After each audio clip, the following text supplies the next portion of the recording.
My hands were shaking before I even opened my laptop. I told myself it didn't matter. I told myself this was just dinner. But I knew better. Tonight was Vanessa Pierce's birthday, and I had promised myself I would finally read her something real, something that mattered to me more than anything else in my life. The restaurant was loud with laughter and clinking glasses, the kind of place Vanessa Pierce always picked because it looked good in photos. I sat at the end of the table, running my thumb over the edge of my laptop, rehearsing the first line in my head one more time. "Everyone, quiet down," Vanessa Pierce said, tapping her wine glass with a fork.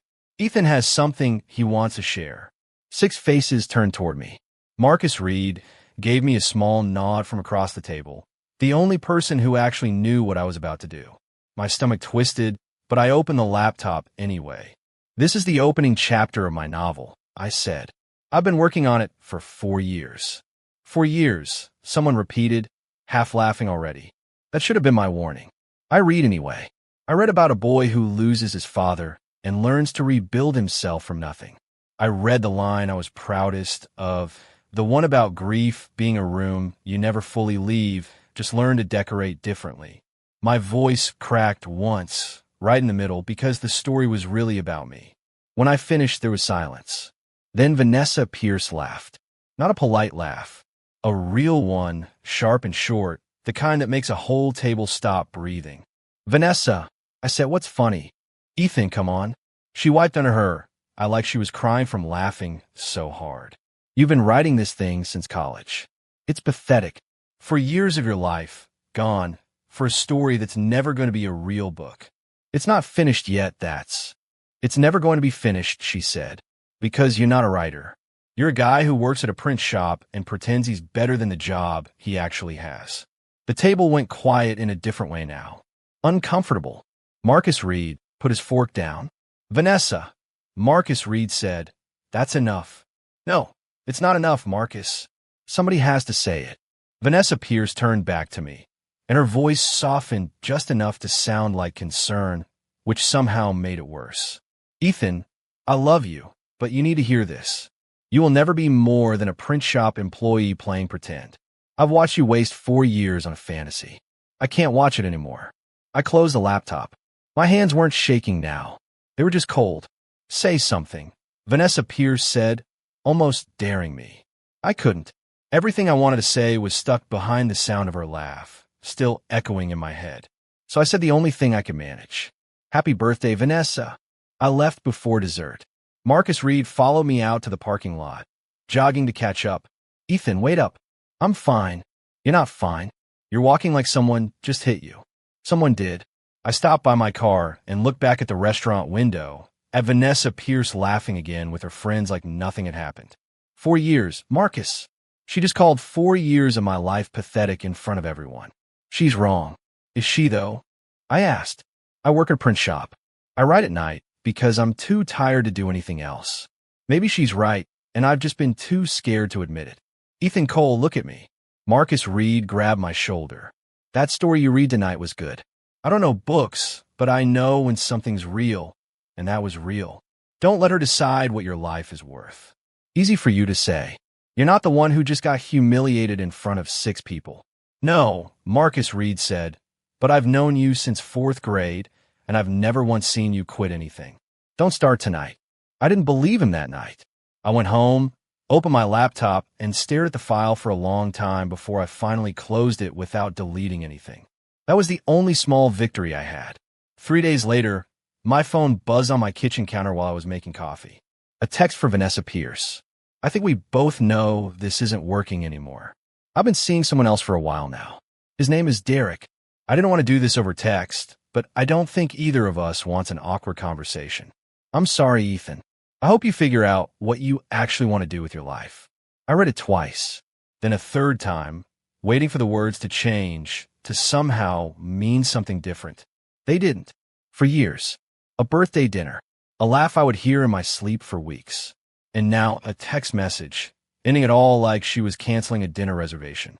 I set the phone down on the counter and stood there in my kitchen, coffee going cold, staring at nothing. I didn't cry. I didn't scream. I just felt something inside me go very, very quiet, the the way a house feels right after someone slams the door on their way out. I picked up the phone one more time and read the message again, slower this time, trying to feel angry instead of empty. Anger would have been easier. Anger I knew how to survive. This numbness was new, and it scared me more than anything Vanessa Pierce had said at that dinner table. I didn't know it yet, but that quiet was the beginning of something. Not the end Vanessa Pierce thought she was writing for me. The beginning of a story she would never get to read the ending of. For 3 days, I didn't open my laptop. On the 4th day, I finally did, and I deleted the file. The whole thing. 4 years of work gone in one click. I didn't even hesitate. I just sat there afterward, staring at the empty folder where my novel used to be, waiting to feel something. Relief, maybe. Instead, I felt nothing at all, which was worse. My phone buzzed with a text from Marcus Reed. "I'm coming over. Don't argue." I didn't answer. 20 minutes later, my apartment door opened with a key I forgot he still had, and Marcus Reed walked in holding a pizza box like it was a peace offering. You didn't have to come," I said. "I know. I'm here anyway." Marcus Reed set the box on my coffee table and looked around at the mess. Dishes piled in the sink, curtains still closed at 4 in the afternoon. "How long have you been sitting in the dark?" "I don't know. A while." I rubbed my eyes, still adjusting to the light from the hallway. "You didn't need to bring pizza." "I know I didn't need to. I wanted to. Ethan, talk to me." "I deleted it," I said. "The novel.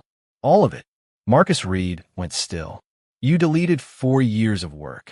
Why not?" Vanessa was right. It was never going anywhere. I was just wasting time pretending I was something I'm not. That's not you talking. That's her talking, coming out of your mouth. Maybe she's the only one who was honest with me. "No," Marcus Reed said, sitting down across from me. "She's the only one who was cruel to you and called it honesty. There's a difference, Ethan, and you know it." I didn't answer. I picked at a slice of pizza I didn't actually want. "You're not eating," Marcus Reed said. "You're not talking. You're just sitting here letting her voice run around in your head rent-free. Say something real. What are you actually feeling?"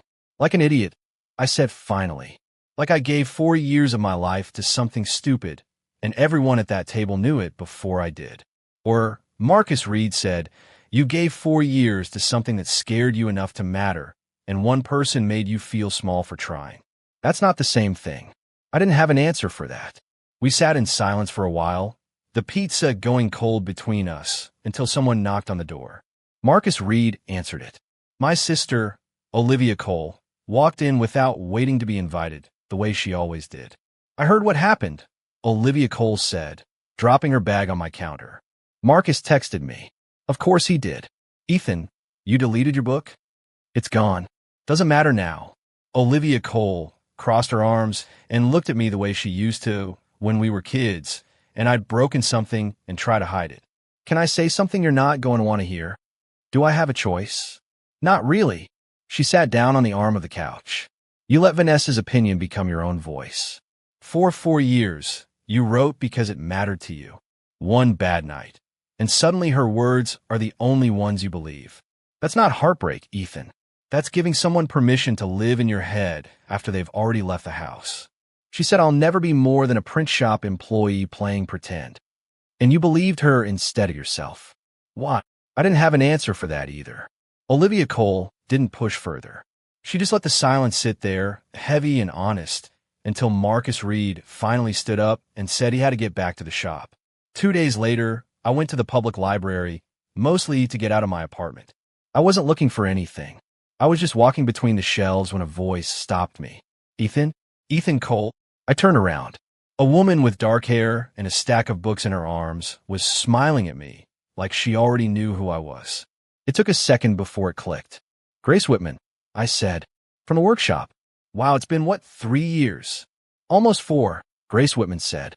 "I still think about that scene you read, the one about the lighthouse keeper. It was the best thing in that whole workshop." "That's generous." "It's true." Grace Whitman shifted the books in her arms. "So what happened to it? That novel you used to talk about all the time. You were always scribbling in that notebook during breaks." I hesitated. "I deleted it. Last week, actually." Grace Whitman's face fell, genuinely, like I'd told her someone had died. "You deleted the whole thing? It wasn't going anywhere." "Says who?" says the person I was with for 4 years. Grace Whitman studied me for a moment, like she was deciding whether to say what she was thinking. For what it's worth, Ethan, I don't believe that. I still remember lines from a story you read once. Most people can't remember what they had for breakfast. That story stuck with me for years. I didn't know what to say to that. For the first time since that night at the restaurant, something in my chest loosened, just slightly, like a door cracking open after being shut too long. Maybe I'll rewrite it, I said, surprising myself. You should, Grace Whitman said. I'd like to read it, if you ever finish it. I walked out of the library that afternoon with an idea I hadn't let myself have in days. Maybe the story wasn't gone. Maybe it was just waiting for someone to believe in it again. For the first time in a week, my hands weren't shaking from dread. They were shaking from something closer to hope. Grace Whitman and I started meeting every Thursday at the library at the same corner table by the window. The first time, I brought exactly 1 page, still unsure if I was really doing this. That's it, Grace Whitman said, looking at the single sheet. I'm easing back in. Fair enough. She read it twice, slowly, while I sat there trying not to watch her face for a reaction. A librarian pushed a cart past our table, and I used the noise as an excuse to look away instead of staring at her like a nervous kid waiting on a grade. When she finished, she set it down carefully like it mattered. This is good, Ethan. The line about the lighthouse still doing its job even after everyone stopped needing it. That's the whole book right there. You really think so? I wouldn't say it if I didn't. Grace Whitman slid the page back to me. But your dialogue in the middle section is doing too much work. Let the silence say some of it. That's actual feedback. Did you expect me to just tell you it's perfect? Honestly, I didn't know what to expect. The last person who read my writing called it pathetic. Grace Whitman's expression didn't soften into pity, which I appreciated. Instead, it hardened just slightly.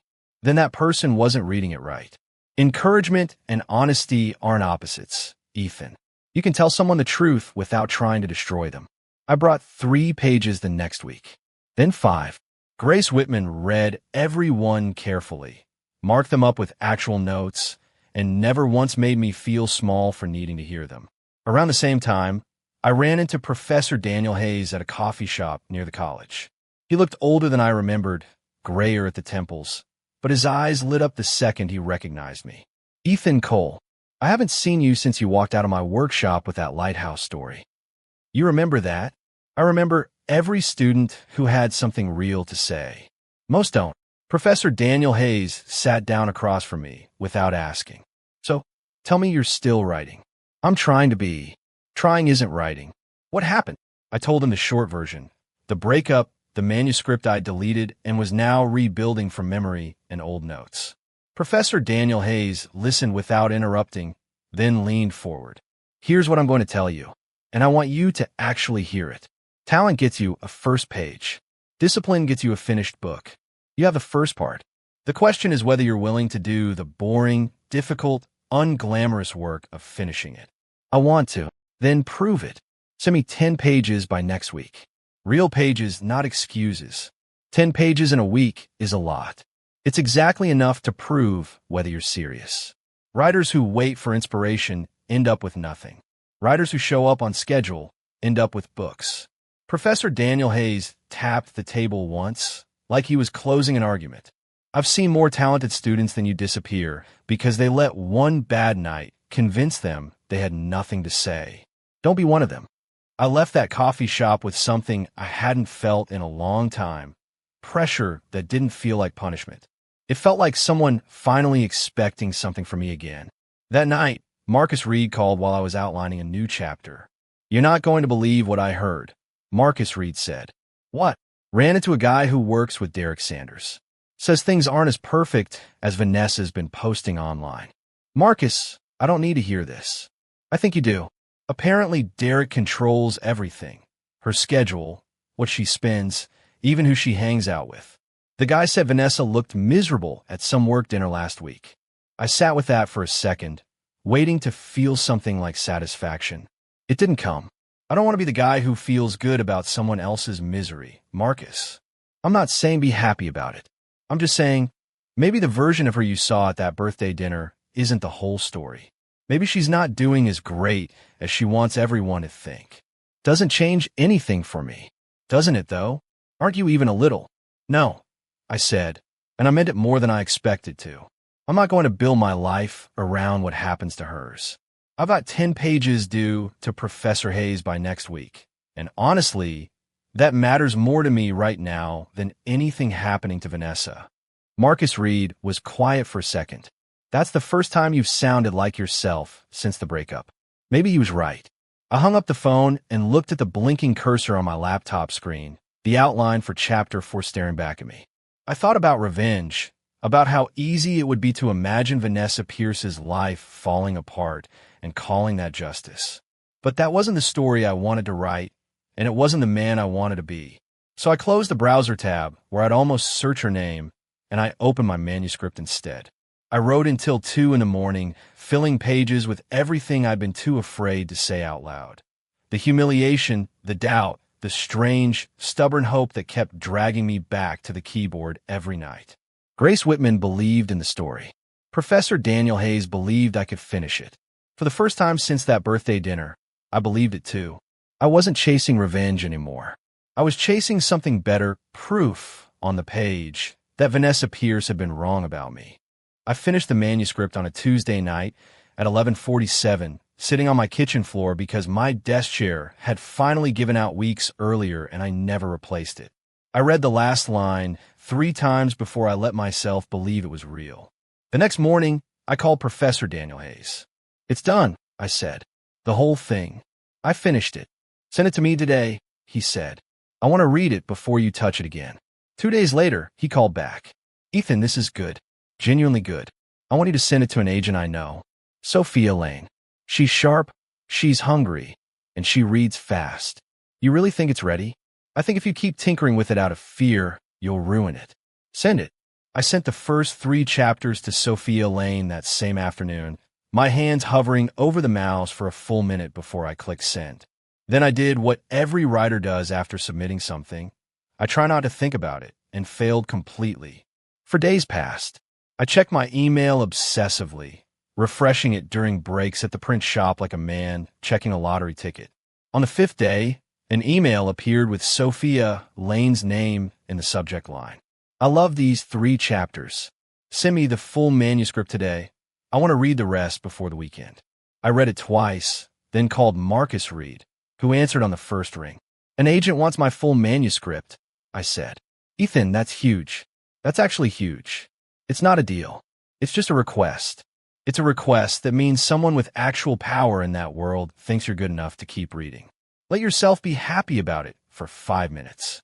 I let myself be happy for longer than 5 minutes, honestly. I made myself a cup of coffee I didn't even finish, just to have something to do with my hands while the news settled in. That night, Grace Whitman met me at the library, and I told her the news over the same corner table where we'd read pages together for weeks.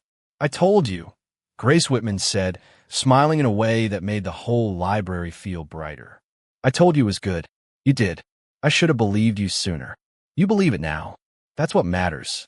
Around the same time, while I was refreshing my email every hour like it might save me, my sister Olivia Cole ran into Vanessa Pierce at a coffee shop downtown. She called me that evening, her voice careful in a way that told me something was coming. "I saw Vanessa today," Olivia Cole said, and I could hear her exhaling before she even continued, like she'd been deciding all afternoon whether to bring it up at all. "Okay." She looked exhausted, Ethan. Really exhausted. Not the polished, everything's perfect version she posts online. Dark circles, thinner than I remember, and she barely made eye contact with me. What did she say? Not much at first, but I asked how things were with Derek, and something in her face just dropped. She said he's been busy. Said it in that tone people use when busy means something else entirely. What do you mean, something else? I mean, I think Derek Sanders controls a lot more of her life than she lets on. She mentioned she couldn't get lunch because Derek doesn't like her making plans without checking with him first. She laughed it off, called it him just caring, but Ethan, it didn't sound like caring. It sounded like the same thing she used to do to you, except now she's the one on the other end of it. I sat with that for a moment, the same way I had when Marcus Reed first told me about Derek. This time, though, something in me shifted differently. Not satisfaction exactly. Something closer to clarity. I'm not going to pretend that doesn't mean anything to hear, I said. But I'm not chasing that feeling anymore, Olivia. I've got an agent reading my full manuscript right now. That's where my head needs to be.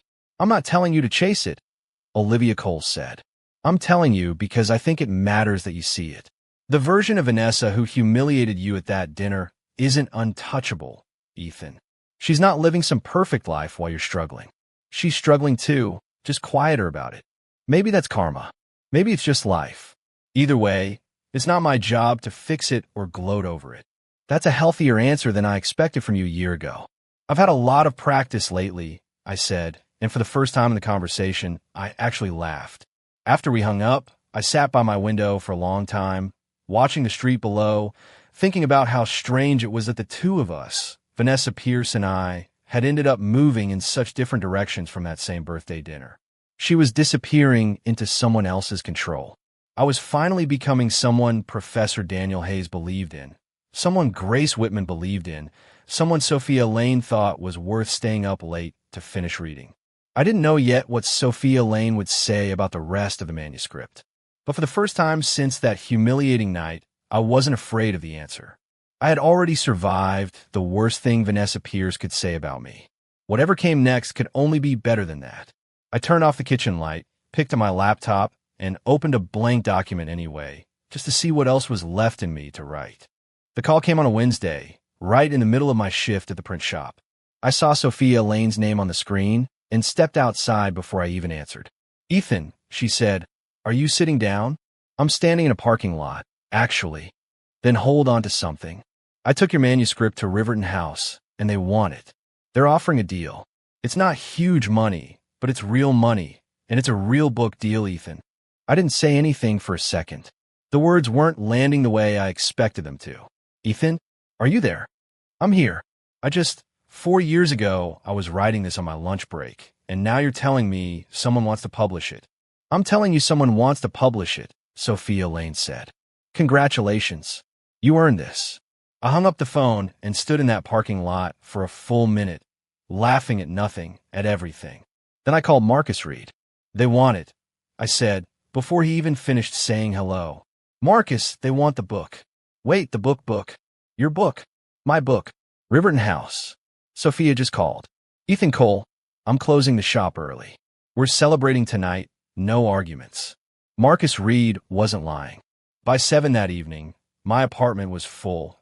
Marcus Reed with a bottle of cheap champagne he insisted was basically the same as the expensive stuff. Olivia Cole arriving with a cake that said "Congrats, writer guy," because she'd apparently ordered it in a rush and didn't have time to think of anything better. And Grace Whitman standing in my kitchen doorway with a bouquet of flowers she looked slightly embarrassed to be holding. "I didn't know what you get someone for a book deal," Grace Whitman said. "Flowers felt safer than a card."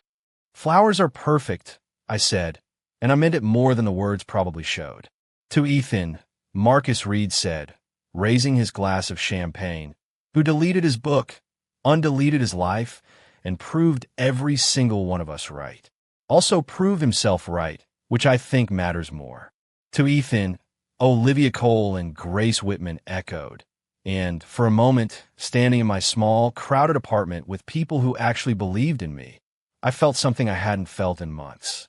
Like myself. Not the version of myself Vanessa Pierce described at that birthday dinner. The real one.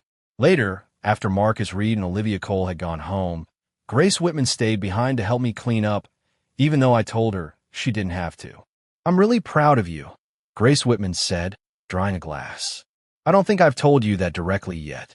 You've told me in about 100 other ways. Every Thursday, actually. Those Thursdays meant something to me too, Ethan. Not just as a favor to an old workshop friend." I stopped what I was doing and looked at her. "What are you saying, Grace?" "I'm saying I've spent the last 2 months looking forward to library corners and cold coffee more than I've looked forward to almost anything else in my week. And I don't think that's just about the writing. My chest did something complicated, something I hadn't let it do since before Vanessa Pierce. I've been trying not to think about how I feel about you," I admitted, "because you were the first person who believed in me when I didn't believe in myself. and I didn't want to mess that up by wanting something more. You're not messing anything up, Grace Whitman said quietly. Unless you wait too long to say it. I set the towel down. Grace, I think I've been falling for you since that first Thursday, and I was just too scared to admit it. Grace Whitman smiled, the kind of smile that reached all the way to her eyes. That's the most honest thing you've said all night. We didn't kiss that night. It wasn't the moment for it. Not yet. There was too much still healing in me to rush anything. But something shifted between us, quiet and certain, like the first page of a new chapter neither of us had written yet. 2 days later, Marcus Reed sent me a link with a text. You need to see this. It was a local news article about a real estate fraud scandal. Derek Sanders, according to the report, had been mishandling a client's investment funds, funneling money into personal accounts under false paperwork. He'd been confronted publicly at a charity gala in front of dozens of guests by the client's lawyer. The article mentioned, almost as an afterthought, that Derek Sanders' girlfriend, Vanessa Pierce, had been standing beside him when it happened, visibly humiliated as photos of the confrontation circulated online. I read the article twice, the way I'd read Vanessa Pierce's breakup text months earlier, sitting on the same kitchen floor where I'd typed the last line of my manuscript. This time, though, the feeling was different. Not joy exactly. Something quieter. Something that felt almost like symmetry. Vanessa Pierce, publicly humiliated in front of a crowd, the same way she had once humiliated me. I didn't celebrate it. I didn't need to. I had a book deal, real friends filling my apartment with champagne and cake, and a woman drying glasses in my kitchen who made me feel like myself again. Vanessa Pierce's world was cracking apart in public. Mine, for the first time in a long while, was finally coming together, quietly, honestly, without a single person having to laugh at anyone else's expense to make it real. News about the book deal spread faster than I expected. Sophia Lane posted about it online, Riverton House shared the announcement, and within a week, people I hadn't talked to in years were messaging me congratulations. I didn't think much about who else might see it. I found out exactly who saw it on a Tuesday night when someone knocked on my apartment door. I opened it, and Vanessa Pierce was standing there. Ethan, she said, like she'd rehearsed it. Can we talk? Vanessa, what are you doing here? I hadn't seen her in months, not since that last text about Derek Sanders, and seeing her standing on my doorstep felt like opening a door to a room I thought I'd already closed for good. I saw the news. About the book. I had to come see you. I stood in the doorway for a second, deciding whether to let her in. Eventually, I stepped aside, mostly out of curiosity about what she could possibly have to say. You look good, Vanessa Pierce said, walking into my living room, glancing around like she was looking for something familiar and not finding it. Successful. Thanks. I've been thinking about that night a lot. Your birthday? No, my birthday. God, I can't believe I did that to you in front of everyone. You remember it pretty clearly, then? Of course I remember it. I've thought about it constantly since I heard about Riverton House. She sat down on my couch without being asked. Ethan, I was wrong. What I said about you, about the book, it was cruel, and it wasn't true, and I think some part of me knew that even while I was saying it. Why are you telling me this now? Because I see now what I couldn't see then. You're not the guy playing pretend at the print shop anymore. You're somebody, Ethan, and I think there's still something between us if you're willing to give it another chance. There it was. I almost laughed, but it wasn't funny, not really. Vanessa, let me make sure I understand this. You're here because I have a book deal now. That's not fair. I'm here because I made a mistake and I want to fix it. You didn't come here 2 months ago when I was deleting my manuscript and barely getting out of bed. You came here after Sophia Lane's announcement went out. That's not a coincidence, and we both know it. Vanessa Pierce's face flushed. Derek and I aren't together anymore. Things have been hard. I've had time to think about what actually matters, and I realized, you realized I'm worth something now that other people think I am. I sat down across from her, keeping my voice steady, the way I'd practiced without even meaning to. Vanessa, I'm not angry at you anymore. I actually want you to know that. But I need you to hear something clearly. Okay. That night at the restaurant broke something in me. For weeks I believed every word he said. I deleted 4 years of work because I thought you were right about me. But somewhere in that wreckage, I found people who told me the truth, that I had something worth finishing. Your cruelty didn't build this book deal. It almost destroyed the reason I had to try.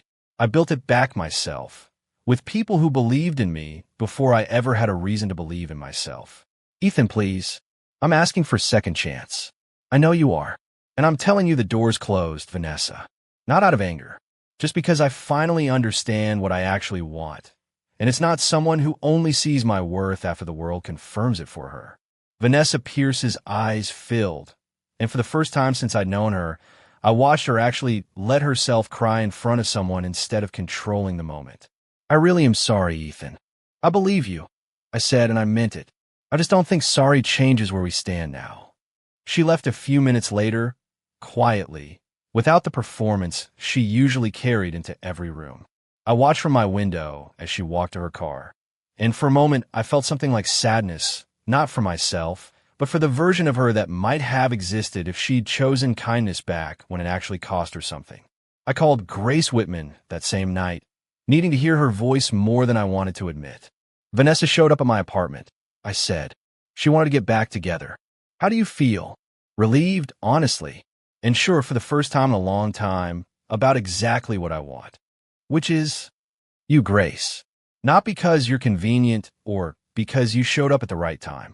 Because every Thursday with you meant more to me than 4 years with her ever did. There was a pause on the line, soft and warm. I felt the same way for months, Ethan. I just didn't want to rush you while you were still healing. I'm done healing, I said. I'm ready to build something real. Then let's build it, Grace Whitman said, and I could hear the smile in her voice even through the phone. I hung up feeling lighter than I had in a year.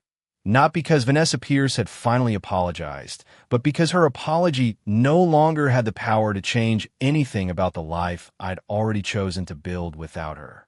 For once, closing a door didn't feel like losing something.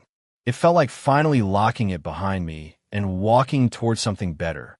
6 months later, I held my finished book in my hands for the first time. The cover was simple, a lighthouse against the dark sky. And on the dedication page, in small print, it said, "To the one who read the first page and didn't laugh." Grace Whitman cried when she saw it. "That's me," she said, tracing the words with her finger. "You actually did that. You were the first person who read it and treated it like it mattered. Seemed only right." The book did better than any of us expected. Not a bestseller overnight, but real reviews, real readers, real letters from strangers who said the story about the lighthouse keeper made them feel less alone. I kept a folder of those letters, reading them on nights when the old doubt tried to creep back in. Sophia Lane called it a slow burn that's actually catching, which she promised was a compliment in publishing terms. I proposed to Grace Whitman on a Thursday, at the same corner table in the library where we'd spent 2 years reading pages together. I brought a single page again, just like that very first day. "Another chapter?" Grace Whitman asked, smiling as she reached for it. "Something like that." She unfolded the paper. It wasn't a chapter. It was one line, printed in the same font as my book. "Grace Whitman, will you marry me?" I looked up from my seat to find her already crying, the way she had over the dedication page. Except this time, she was laughing too. "Ethan Cole, is this really happening at the library?" "Where else would it happen? This is where it all started." "Yes," Grace Whitman said, before I'd even fully gotten the ring out of my pocket. "Yes, obviously yes." The wedding happened on a warm Saturday in October, in a small venue with string lights and too many flowers, exactly the way Grace Whitman had always described wanting it. Marcus Reed stood beside me as my best man, straightening my tie for the 3rd time, even though it didn't need it. "You clean up all right," Marcus Reed said. "For a guy who once deleted his entire life's work over a bad birthday dinner. Thanks for not letting me stay deleted. That's what best friends are for." Marcus Reed clapped my shoulder. "Also for making fun of you on your wedding day, which I plan to do extensively during my speech." Olivia Cole walked down the aisle before Grace Whitman did, wiping her eyes and mouthing, "Don't you dare cry at me," before she even reached her seat. Professor Daniel Hayes sat near the front, looking prouder than I think I'd ever seen a professor look at a former student who wasn't even his anymore, technically. Sophia Lane sat beside him, having flown in specifically for the ceremony, calling it watching a good story finally get the ending it deserved. When Grace Whitman walked down the aisle, I forgot every word I'd planned to say. All I remember is her smile and the way the whole room seemed to quiet around us, like even the string lights were paying attention. Ethan Cole, promise to keep reading your pages, I said during my vows, my voice shaking slightly, even after we've both run out of new chapters to write. Grace Whitman, promise to keep believing in you, she said, the way I did that very first Thursday, and every Thursday after. The reception spilled out onto a patio strung with lights, laughter mixing with music. Everyone I loved gathered in one place. At some point during the toasts, I stepped away for air, walking toward the edge of the venue where the noise faded into quiet. That's when I saw her. Vanessa Pierce was standing just outside the fence line, near the parking lot, watching through the window at the party she hadn't been invited to. She wasn't trying to hide, exactly, but she also wasn't stepping closer. Our eyes met for a second across the distance. I didn't feel anger. I didn't feel triumph, either, not the loud kind I might have imagined months earlier. What I felt was quieter than that, something closer to closure. She had once stood in a room full of people and called 4 years of my life pathetic. Now, she stood alone outside a room full of people who loved me, unable to be part of life she once said would never amount to anything. I gave her a small nod. Not forgiveness exactly, not friendship, just acknowledgement, one person to another, of how far the story had actually gone. Vanessa Pierce didn't wave back. She just turned and walked to her car, and I watched the taillights disappear down the street before I turned back toward the lights, the music, and the woman I just married. I never got my revenge, not the kind people write songs about. I never made a speech about how wrong Vanessa Pierce had been, never gloated, never needed her to watch me win. I didn't need to. I had already become the person she said I never would be, and that was the only proof I ever needed. The lighthouse keeper in my novel keeps doing his job long after everyone stops needing him, because the light was never really about being needed. It was about being real. Standing on that patio, surrounded by the people who had believed in me before the world ever did, I finally understood what that line had been trying to tell me all along. Some victories don't come with applause or a final confrontation. Some just come quietly, in the shape of a life you built yourself, one honest page at a time.